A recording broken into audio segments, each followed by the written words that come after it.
Fala pessoal, tudo bom? Estamos aqui com mais um episódio aqui do Tribucast e hoje tenho o prazer aqui de estar com um velho amigo empreendedor aí dessa jornada, né, de empreender no mundo real, né, Serginho? Exatamente. Estou aqui com o Sérgio Al, a gente está aqui gravando diretamente de Trancoso, dentro do Cast Summit, né?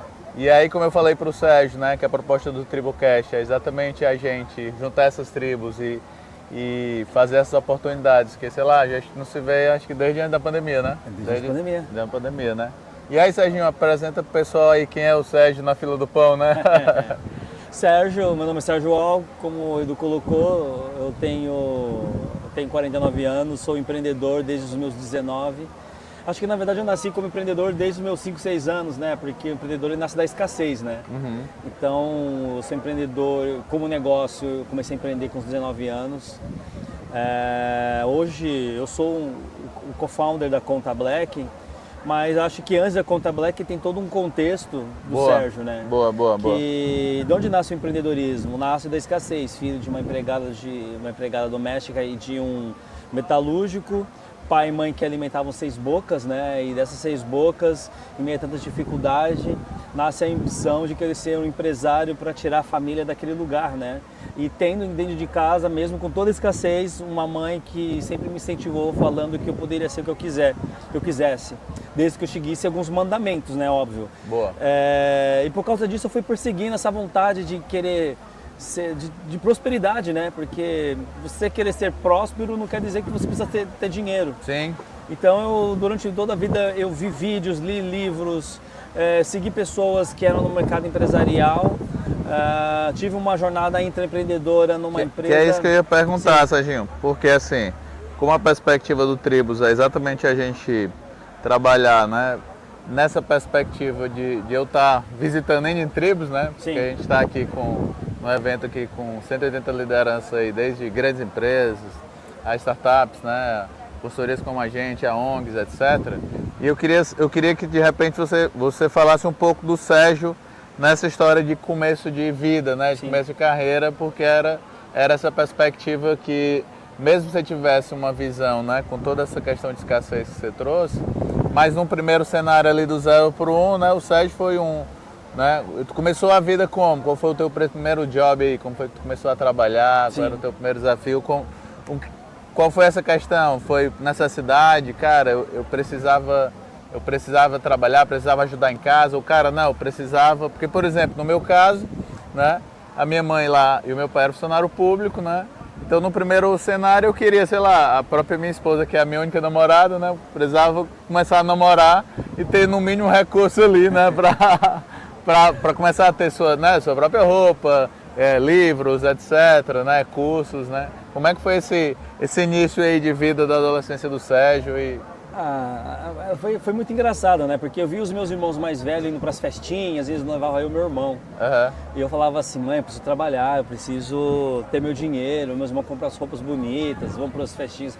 Tenho vontade, tenho sede. E minha mãe falou assim que eu só poderia trabalhar a partir dos 16 anos. Foi a minha irmã que conseguiu um emprego para mim numa empresa de loja de departamentos, que antigamente era conhecida como Mapping, para poucos que conhecem, em São Paulo. Eu comecei como office boy, né? E lá eu trabalhava numa empresa que era uma loja de departamentos, que também era dona de um banco. Aí depois eles me transferiram para esse banco, para essa financiadora.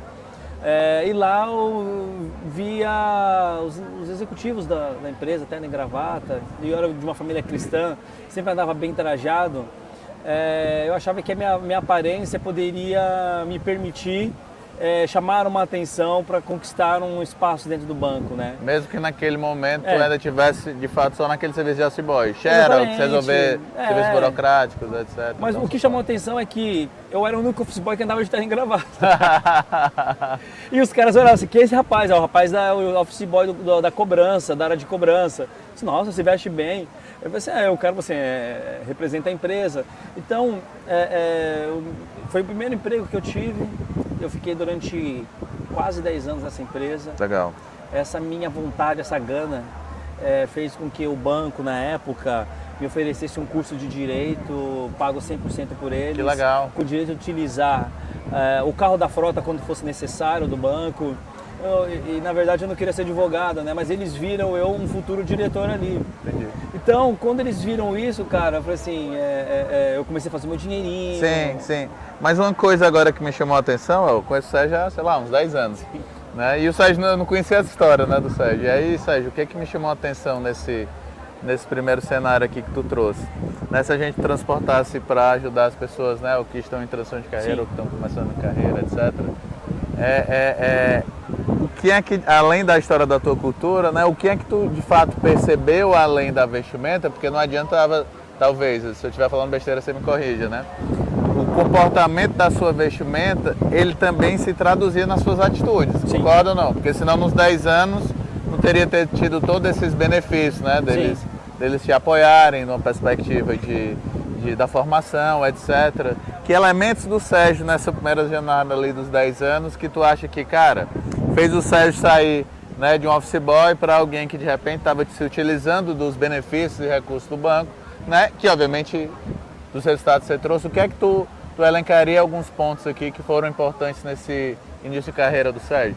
Eu acho que foi os mandamentos que minha mãe colocou para mim quando eu era jovem, que eu queria ser alguém na vida. Ela falava assim, filho, em primeiro lugar você tem que estudar, porque o estudo ele abre as fronteiras do mundo e das oportunidades. Segundo, ela falou assim, esteja bem trajado, bem arrumado, porque você pode também ser um preto facilmente confundido. Legal. E a gente era uma família, nós éramos 5 homens, uma mulher, a gente era super vaidoso com a aparência, né? A gente gostava de se vestir bem. E ela falava assim, assuntos gerais, conhecimentos gerais. Tenha por obrigação saber tudo o que acontece ao seu redor, no Brasil e no mundo, para que você seja uma pessoa interessante. Legal. Porque ela disse assim que como cara preto, nós vivemos num ecossistema que ele é racista. Sim. É muito fácil as pessoas me olharem de terno e gravata, por exemplo, achar que eu posso ser um segurança, achar que eu sou um motorista. Sim, é bem comum. E jamais achar que eu posso ser um C-level, dono de um negócio. Mas ela falou assim que através dessas condutas, isso me rotularia como uma pessoa diferenciada. Legal. E no banco, quando eles falavam comigo como office boy, eles falavam assim, poxa, para um office boy, ele fala bem, ele sabe aonde ele quer chegar. E foi isso que foi o punch. Foi punch para dar o próximo passo, né? Acho que foi essa sacada. E eu faço isso até hoje no meu dia a dia. Mas essa tua sacada ontem, né? Ontem a gente teve no primeiro dia aqui do CAS, né? O Gianetti lá, junto com o filósofo, né? E essas questões, eu acho que um dos pontos ali naquelas interações, eu acho que tu materializou isso bem, era às vezes a gente entender, né, Sérgio, essa nossa ânsia, né, ou ansiedade, etc. Né? Mas na verdade eu vou até melhorar aqui, a nossa ansiedade com a nossa perspectiva de crescimento, né, a nossa vontade de fazer isso. E aí, naturalmente nessa tua fala, e aí a mãe da gente às vezes tem, né, o pai da gente, ou sempre alguém na vida da gente tem essa perspectiva. E eu acho que será se hoje, né, o Sérgio, por exemplo, fez uma pergunta aqui agora, se o Sérgio de 49 voltasse para o Sérgio o quê, 20 anos aí, 20 anos de idade, você tinha nessa época. Sim. Ou não? Né? Tinha 18, 19. 19 anos, né? O Sérgio diria alguma coisa diferente para esse cara? Ou o contrário, né? Se o Sérgio de 19 anos chegasse para o Sérgio de 49 e disse assim, cara, Sérgio, porque todos nós continuamos com os nossos novos desafios, como Sim. Você falou, né? E toda vida quando eu converso com o Sérgio, e a gente no começo lá trocou a ideia, né? O Sérgio, ele nunca muda um ponto, assim, sempre, cara, o que ele está entregando, a questão do que ele está nessa perspectiva muito clara, né? Mesmo que com todas as dificuldades, o Sérgio sempre mantém o mesmo foco, né? Lembra lá quando tu foi me dar uma carona lá no casinho, né? E o Sérgio, cara, cuidado que você vai pegar um teto, né? Depois a gente já encontrei o Sérgio com outro carro. Obviamente eu não estou materializando que isso seja o bem, que isso seja uma melhoria na vida do Sérgio, mas é o que eu estou dizendo. Que independente, minha perspectiva que você trouxe aqui é que independente do estado que você está, né? Que é um desafio nosso, você sempre tem uma perenidade nessa constância, né? Isso, se a gente for classificar como inteligência emocional, né, etc., Sim. Dentro dessa perspectiva, eu acho que era um ponto, uma qualidade importante que eu percebo nesse teu relato, né, prático. Sim. Porque assim, muita gente fala sobre isso, né? E a gente acabou de participar de um conteúdo aqui com 2 psicanalistas, eles provocando isso, né? Seja o protagonista da sua própria história. Cara, a gente sempre foi isso. Sempre. Qual empreendedor não, né? Isso. Massa. Serginho, cara, então beleza. Eu gostei aí que já valeu, pelo menos para mim, né? Como um amigo aí que eu considero um amigo empreendedor que a gente tem. Depois dessa jornada do banco, cara, e aí? Que momento tu, cara, fechou ou fecharam? Qual foi aí o próximo step aí dessa tua jornada? Eu sempre falo assim que o empreendedor ele passa em constante evolução na sua jornada. Uma vez o banco criado, a Conta Black, nós percebemos que o negócio também precisava passar por evoluções. Eu fiquei durante 5 anos à frente como CEO, resolvendo todos os problemas e também colhendo todos os frutos bons do negócio, mas eu percebi assim que eu precisava evoluir, assumindo outras responsabilidades dentro do negócio, e uma delas é construir áreas, por exemplo, uma área de investimentos, porque eu entendo que como banco, eu não só ofereço conta corrente, eu tenho que seguir o caminho que o mercado oferece, mas a questão é, eu vou oferecer a mesma coisa? Então, a gente quer oferecer o mesmo serviço, mas com uma pegada, com uma proposta de valor diferenciada. Por que criar uma área de investimentos? Porque além de eu ter o meu cliente que vai ter uma conta de investimento, eu quero também ser uma ferramenta de empregabilidade que é formar pessoas pretas e pardas para que elas possam ter o sonho de atuar no mercado financeiro. Elas sempre acharam esse mercado muito difícil, inacessível, e nós estamos fazendo isso, né? Pensando produto e pensando transformação.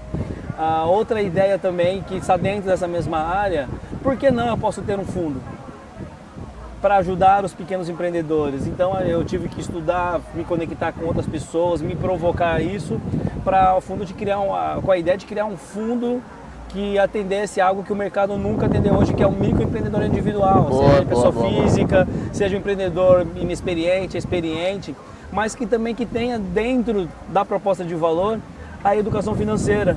Legal. Que a educação financeira seja utilizada como score para validar dentro dessa perspectiva. Então, pensei, puxa, eu não vou reinventar a roda, mas eu posso trazer uma proposta de valor que o mercado vai ver com diferencial, os nossos clientes vão ver também uma possibilidade. Por que eu vou fazer naquele banco se ali, além de oferecer o mesmo serviço, ele me dá capacitação?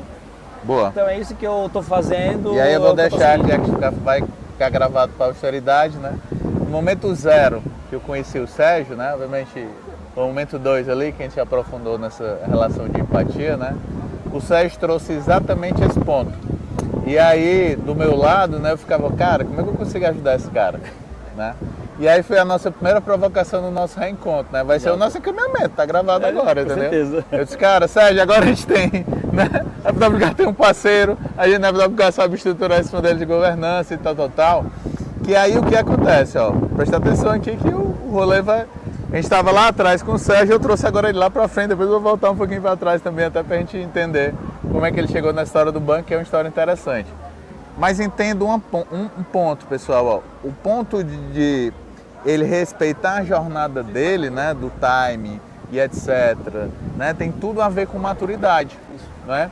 E aí o que a gente não pode deixar é as questões dos valores. Por isso que eu estou deixando gravado aqui, faço questão, Sérgio, de reforçar isso, porque quando a gente se conheceu lá atrás era a mesma questão. Isso. E aí tinha uma outra questão que o Sérgio disse, cara, inclusive eu vou cobrar a taxa bancária porque é isso, etc e tal. Então assim, na visão da gente, né, o pessoal do meu time, às vezes os clientes da gente, Sérgio, eles brincam que eu sou o Thundercat, né, porque é a história do visão além do alcance.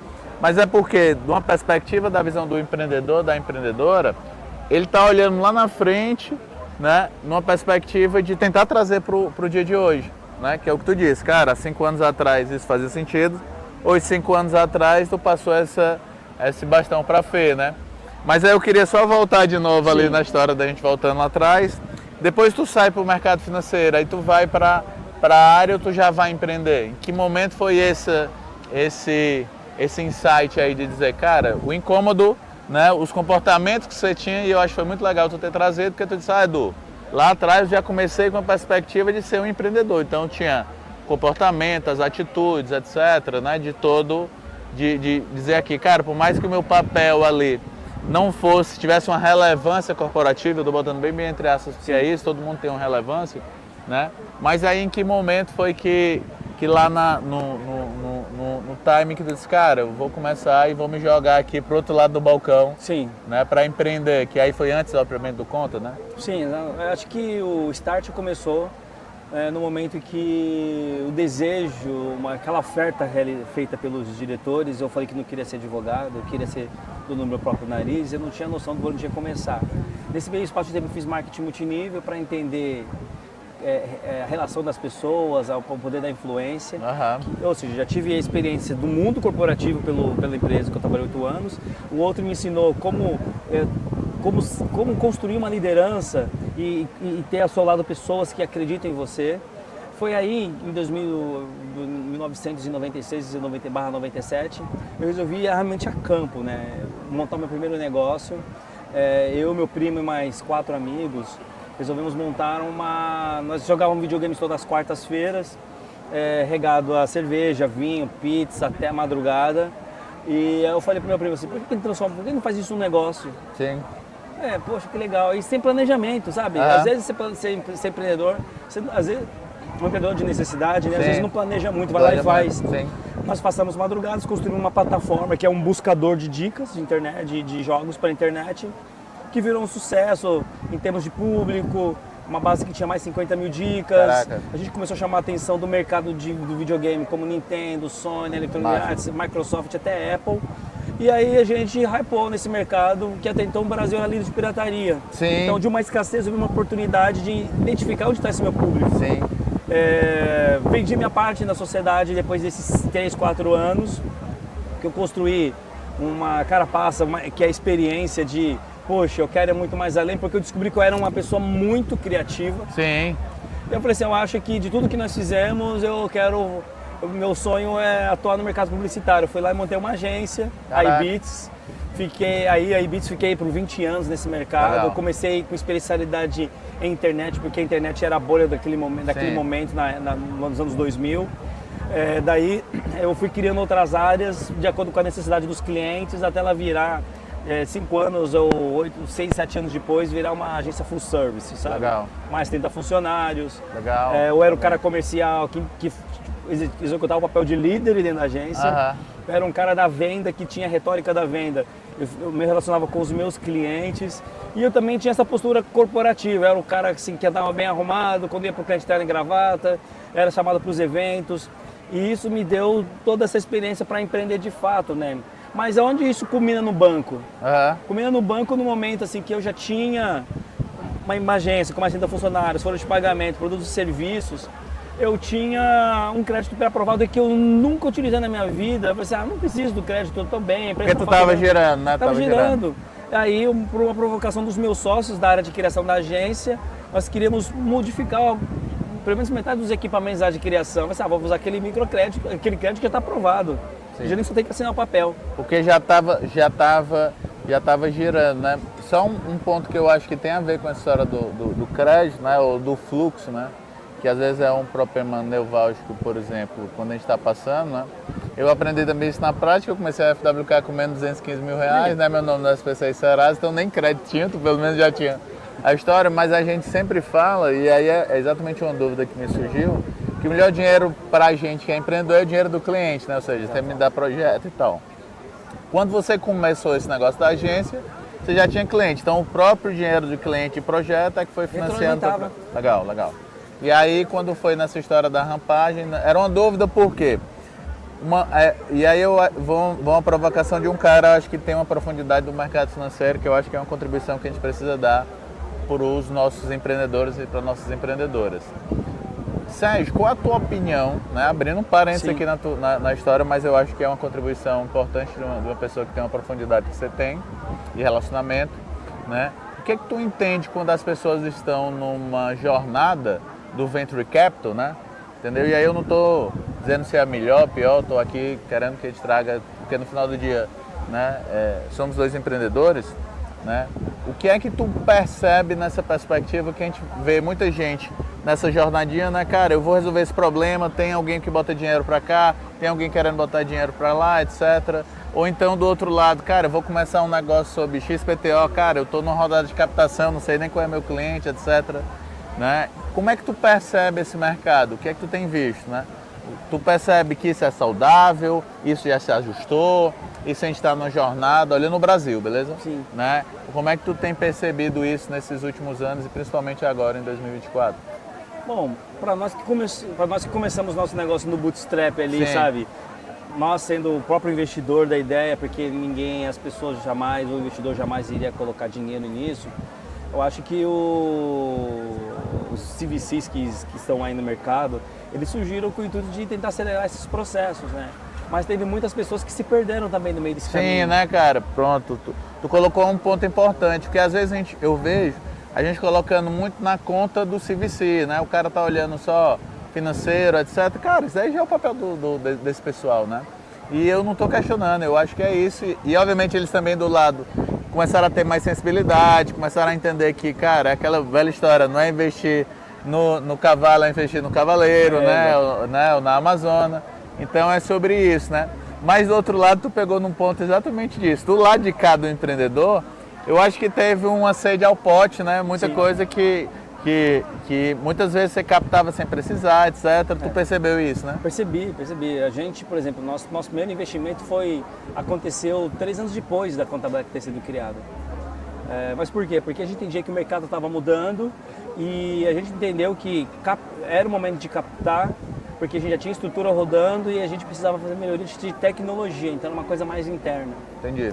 Então, quando a gente recebe o primeiro investimento, a gente sai automaticamente de 5 mil clientes, vai para 10, Legal. 12, 15 mil clientes. Dá um boost, né? Num espaço tão curto de tempo. Mas a gente passou a entender que o CVC, o Venture Capital, ele surgiu, no nosso caso, para atender essa demanda, porque até então tem um risco também, né? Tá, eu vou te emprestar dinheiro, se for por multa ou empréstimo, por garantir um percentual da empresa. Realmente vale a pena você dar um percentual da sua empresa? Tem muitos negócios que se perderam que deram muito além da perspectiva, e não estou falando que todos os CVCs são ruins. Claro. Né? E também tem essa questão da inteligência emocional, porque você vê muito empreendedor hoje que tem ideias boas, mas para fazer ela acontecer precisa de investimento. Não, Sim. você primeiro tem que matar a cobra. Sim. Desculpa os ambientalistas, mas é só uma força de expressão, tá? Matar a cobra e não mostrar o pau, mostrar a cobra morta. Ou seja, o cara ele quer ver tangibilidade, algo tangível para justificar. Eu quero colocar dinheiro. E o mercado também de CVC mudou, né? Boa. Porque eles compravam sonhos loucos. Isso. E depois da pós-pandemia, dos negócios que não geraram retorno, eles começaram a repensar. Preciso colocar dinheiro em negócios consistentes, que vão dar retorno e que seja sustentável. Nosso negócio é sustentável, porque a gente está falando de finanças, né? Legal. A gente está falando daquilo que rege o mundo. Mas nosso objetivo é fazer isso no futuro como banco, sabe? Claro. Eu quero ter isso dentro de casa. Que aí a gente volta, já pra cá eu vou voltando e vou nos guiando aqui na nossa jornada. Mas até pra fechar isso daqui, lá quando eu fui morar no Vale, teve lá o Brasil Silicon Valley, né? Sim. Silicon Conference, sei lá, whatever. Que aí o Ben Horowitz, ele falou um negócio que eu acho que e aí olhando um dos caras, né, que tem um dos maiores fundos lá de captação lá do Vale. E aí ele falando assim, provocando a galera, tanto empreendedores como grandes empresários que estavam lá, né, que vão sempre para essa conferência. Ele disse, cara, se a gente simplesmente quer só ganhar grana com isso daqui, a gente teria que colocar a grana no banco. Né? Porque a gente vai lá ao banco, tem pessoas especialistas, etc., que eles vão fazer o nosso banco. Ele disse, cara, não que quando eu coloco, né, dinheiro no empreendedor, eu não estou olhando ganhar dinheiro. Claro que eu estou ganhar dinheiro. Mas eu estou querendo também apostar a grana de CVC, é grana para mudar o game. Exato. Que é a história do Conta Black. Aí guarda só um pouquinho aqui. Vamos lá que a gente deixou o gancho lá. Sim. Você estava lá crescendo a agência, saudável, etc. E teve uma situação de um crédito pré-aprovado. Você disse, cara, vou dar um upgrade aqui na infraestrutura que a gente tem. Sim. No momento que eu imaginei, na Eureka, tem esse dinheiro, a gente pode trocar esses equipamentos por equipamentos melhores. Fui lá no gerente, fazer o pitch, né? Mas que eu já tenho dinheiro. Mas olha, eu preciso desse dinheiro porque eu preciso comprar X máquinas para minha área de criação, a gente quer evoluir a produtividade, a entrega. Ele simplesmente falou que não ia liberar o dinheiro para mim. Mas meu crédito está pré-aprovado. Ele arranjou N desculpas para não liberar o dinheiro para mim. Caraca. O crédito estava aprovado. Só que naquela época, não era fio de bigode, não era sistêmico. Ele só tinha que assinar para liberar. Ah, entendi. É aqueles que hoje aparece até nos posts, nas... Exato. Entendeu? Então, assim, quando eu percebi que a questão era social, era racial, Sim. era algo sistêmico, aí eu lembrei da minha mãe, falei assim, poxa, você pode estar com a vida zerada, com os seus bens em dia, mas a pessoa sempre vai te julgar pela cor da pele, Caraca. ou pela sua situação social, regional. Sim, E o cara simplesmente, num banco público, sim. simplesmente falou não. E aí eu falei para ele assim, como qualquer outro cliente ia sair arrasado, chateado, ia denunciar essa postura de racismo. Claro. Eu simplesmente levantei para ele, com tudo que eu aprendi, com a minha retórica, eu falei assim, beleza, eu vou abrir um banco. Ele olhou, não esboçou nada, eu saí. Só que eu joguei isso pro universo, entendeu? 15 anos depois, estou atendendo a agência, empresa de mercado financeiro, banco, e aí num café assim, para discutir uma concorrência com o superintendente de um banco, falei dessa minha história há anos atrás, a pesquisa que eu fiz, a desbancarização do Brasil, de pensar, criar um produto e serviço para introduzir essas pessoas no mercado financeiro. Sim. O cara falou assim, cara, legal a sua ideia, eu quero fazer parte disso, quero te ajudar. Foi em 2008 que eu fiz a imersão no mercado financeiro para entender como o mundo, como que as coisas andam, para só depois de 2017, 9 anos depois, no advento das fintechs, da redemocratização. Foi lá que a gente se conheceu. Exatamente, que eu lancei a Conta Black e aí foi um sucesso, né? Porque quando o mercado entendeu que pessoas negras tomaram a rédea das dores e falou assim, primeira fintech criada por pessoas pretas, o crescimento foi muito exponencial. E o mercado, nos acha que por causa das mídias sociais, que foi um dos temas hoje do evento, o boca a boca ele tem um forte poder de penetração, que as pessoas, surgiram a Conta Black, as pessoas estavam entrando, em 24 horas do lançamento era 1.000 pessoas, depois era 2.000 pessoas, e esse ele foi o combustível principal para a gente mudar esse status quo que já estava posto, né? Sim. Massa, parabéns. E os números falam, né? O empreendedor preto, ele tem seu crédito 4 vezes negado 4 vezes mais em comparado a pessoas brancas nas mesmas condições, ou seja, o cara olhou para mim e falou, não vou te liberar o dinheiro. Simples assim. Mas obrigado. Obrigado a ele, né? Porque senão a gente não tá tendo essa oportunidade de estar aqui junto e trocando essas experiências. E aí, Sérgio, a gente indo rampando ali para a finalização aqui do nosso episódio que tu estava falando no começo, né? Hoje o conta lá triplicou, né? Era 20 mil quando a gente se conheceu antes da pandemia, hoje está com 60 mil, né? Que você estava falando, pessoas utilizando. Você fez essa, né? Que é o que tu estava falando, depois desse período. Né? Você saiu para outra posição no banco, como é que foi? Teve mudanças, mudou CTO? Mudou sócios, como é que foi essa jornada que está hoje o banco? Uma coisa que eu aprendi no marketing multinível é que quando você está lá em cima, ou para você chegar lá em cima, você tem que puxar pessoas, né? Sim. Montar uma base sólida de outros profissionais que são o seu braço ali. Sim. Eu sempre achei que a forma de fazer a gestão de um negócio, ela não é propriamente um pensamento único. Tem pessoas que pensam diferente. E há 5 anos à frente da Conta Black, entendendo que a gente precisa crescer como banco, eu achava que fazer uma transição, ou como se diz, um rodízio nas responsabilidades, faria sentido. A Fernanda, que é a minha co-founder, ela já presidiu a Afrobusiness durante um tempo, que agora é o Instituto Black. Fala o que é um pouquinho Afrobusiness, né? O Afrobusiness ele foi criado, por que pareça, a Conta Black ela acabou nascendo dentro da Afrobusiness, porque quando eu recebi aquele não, eu achava que para ter os dados de forma mais consistente tinha que ter uma pesquisa de mercado. A gente criou uma organização social que fizesse um mapeamento para saber onde esse empreendedor preto se encontra, sabe? Quais são as suas dores, e isso é regional.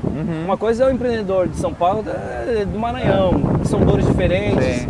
Então, por causa disso, a gente criou a Afrobusiness, que ao longo de 10 anos tinha 9.000 associados. Caraca. Ela sempre foi autossuficiente, nunca dependeu de doações. E foi dela que nasceu, acho que ela que acelerou esse processo de vou fazer o banco acontecer. Entendi. Em meio a todos esses acontecimentos. E aí a Afrobusiness teve a Fernanda como presidente durante 6 anos no máximo. Ela levou a Afrobusiness aonde, no patamar que está, e agora está virando Instituto Black, e vai ter o Celso Kleber como presidente. Legal. E mais uma nova diretoria que vem totalmente engajada, e ela assume justamente nessa transição. Eu falo, você está na hora de você assumir a frente do banco, porque em meio às atualidades estou trazendo uma mulher preta, retinta, para ser CEO de um banco. Sim. E não foi nem por uma questão de, como que fala, de egos, né? Eu achava assim que o banco, nós somos um grande motor, uma grande engrenagem. Precisava estruturar melhor outras áreas, e nada melhor do que eu, porque eu fiz essa imersão no mercado financeiro. Sim. E resolvi assumir tipo um papel de chairman ali para ajudar na tomada de decisão, enquanto eu estava desenvolvendo essas outras áreas, né? Legal. Então isso aconteceu nesse momento, achei muito importante, é simbólico e especial para que as outras instituições entendam que também ter uma mulher à frente de um banco com uma visão muito mais ampla do mundo sobre o ponto de vista dela, coletivo, profissional, transformacional, educacional, chegou no momento certo, e para a Conta Black isso foi muito importante. E aí, qual é a junção de Conta Black e Afrobusiness agora, Instituto Black? É que juntos nós vamos conseguir desenvolver produtos e serviços personalizados para a experiência de cada cliente individualmente, e o Instituto ele vem com um braço educacional para ajudar na formação de conhecimento, na formação empreendedora, e quem sabe futuramente fazer eventos como esse que nós estamos prestigiando hoje, que sejam eventos de integração, mas de educação e mudança de mindset. Sim. Porque o mundo está mudando, as pessoas estão mudando, e um banco ele precisa sempre rever os seus conceitos a cada 5 anos. É isso que a gente está fazendo. Legal, Serginho. Serginho, cara, se a gente tivesse aqui, né, se o Sérgio tivesse que dar, eu acho que um elemento que você já trouxe e repetiu várias vezes aqui na sua fala, né, que no seu caso te ajudou muito, foi esse conhecimento, né, de marketing multinível, que é até interessante porque é um conhecimento até um tanto ressachado, né, no mercado, por conta de experiências não tão exitosas, não tão éticas, etc. Mas é legal tu trazer um ponto que aí você trouxe do fim a fim, né, ou como isso te ajudou a transformar. Cara, que outras situações você faria, não só para quem está empreendendo, que aqui o objetivo não é para quem está empreendendo, mas quem está nessas cargos de liderança, etc. Que pontos importantes que nesses teus 49 anos aí de idade, né, com carinha de 29, que a gente brincou, né, tá na piada aqui, o que é que tu daria aí, se a gente elencar, sei lá, 3 principais pontos aqui que você falaria, né, tanto para quem está intraempreendendo ou empreendendo aí nessa nossa jornada aí de 2024 para frente? Informe-se, primeiro ponto, informação, sabe? Tudo que nós fazemos e tudo que entregamos nunca é posto, muda ciclicamente, como o mercado muda ciclicamente, né? Então esteja bem informado de tudo que você está fazendo, esteja preparado para as mudanças, para fazer as mudanças. Mas isso vai gerar um prejuízo enorme, foi mudar daqui para ali? Não, faz parte de qualquer negócio, porque a vida, tudo que passa por nós é cíclico. Segundo, rede. Hoje você não consegue dar passos importantes de construção, de crescimento, se você não tiver rede. A Conta Black só conseguiu chegar onde ela está porque foram devido aos mentores, as pessoas com quem eu me reúno semanalmente para discutir desafios e pedir ajuda para ver o que alguém de fora veja o que talvez não esteja vendo dentro do meu negócio. A rede ela é importante. Não só para vender, não, é para você se repensar os seus passos. E acho que por último é continuar fazendo aquilo que você sempre acreditou. Às vezes as pessoas têm um costume de inviabilizar os nossos sonhos, os nossos objetivos como pessoa e como negócios. Se você acreditou, teve embasamento, vai resolver um problema na sociedade e entende que esse problema ele precisa passar por uma metamorfose de mudanças e você está preparado para isso, vai ser um grande negócio que vai mudar culturas, gerações, porque se a gente for para analisar,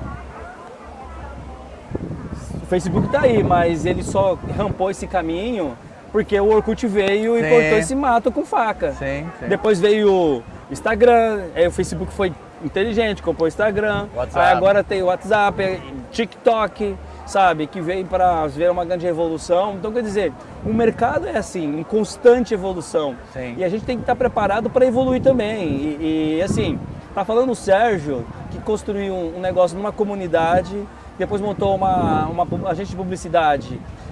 Sem formação publicitária, isso não é demérito para quem é formado. Eu tive também que me especializar ao longo do tempo. E o Sérgio que montou um banco e que foi muitas vezes rechaçado falando assim, que você não é formado, você não tem nenhuma certificação, você nunca vai fazer isso, esse mundo não é para você. Eu estou aqui com o banco criado, já montando uma assessoria de investimentos, formando pessoas, ajudando pessoas a entrar nesse mercado, criando educação financeira para oferecer crédito. Então estou fazendo tudo isso porque eu precisei me reinventar e eu faço planos a cada 5 anos. Você faz seu planejamento a cada 5 anos, onde você quer estar? É isso. Boa. Então, assim, são dicas básicas e simples e não precisa ter um guia prático para isso. Isso, não precisa ter um playbook para isso, né? Eu achei uma das coisas sensacionais aqui, uma pessoa foi apresentar os dados e foi outra pessoa dizer, cara, não tem, a gente tem que ter um letramento, a gente tem que ser não sei o quê, e aí tem tudo a ver com a proposta até do Project Think, né? Que a pessoa respondeu, cara, você tem que ter empatia. Né? Então a gente tem que ter esse relacionamento e esse relacionamento ele tem que ser sincero de todos os lados. Cara, gratidão aí por você ter colocado. E a gente tá aqui, o Serginho é um cara super legal, né? Que sempre tá trocando ideia. E aí ele foi um dos caras, inclusive, responsável pra gente estar aqui. Cara, Serginho, eu tô pensando em ir pra ele, cara, se joga, vamos embora aí que eu acho que as coisas vão dar certo. E aí eu agradeço aí, deixo mais esse episódio aí com essa figura, vou deixar os contatos aí de redes sociais do Serginho aí nos comentários, então curtam, compartilhem, né, com quem acha que tá precisando mudar o que sempre foi assim. Valeu, galera!